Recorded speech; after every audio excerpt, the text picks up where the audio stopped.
তাশাহুদের মাধ্যমে আল্লাহ রাব্বুল আলামিনের একত্ববাদের সাক্ষ্য দিয়ে থাকি মূলত।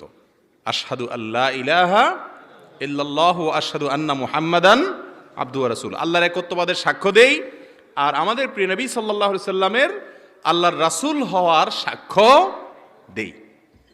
এই সাক্ষ্য দেওয়ার মাধ্যমে আমাদের ঈমানের কথা আমরা প্রকাশ করি।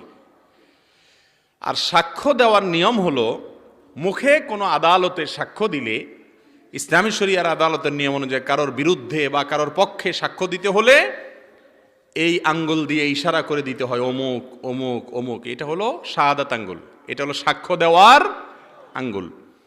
এই জন্য আমরা যখন তাশাহুদ পড়ি নামাজের মধ্যে, আত্তাহিয়াতুলিল্লাহি পড়ি, তখন আমাদের এই সাক্ষ্য দেওয়ার সময় আশহাদু আল্লা ইলাহা ইল্লাল্লাহু আশহাদু আন্না মুহাম্মাদান আবদুহু ওয়া রাসূলুহু, আমরা এটা বলার সময় আঙ্গুল উঠানোটা সুন্নাত।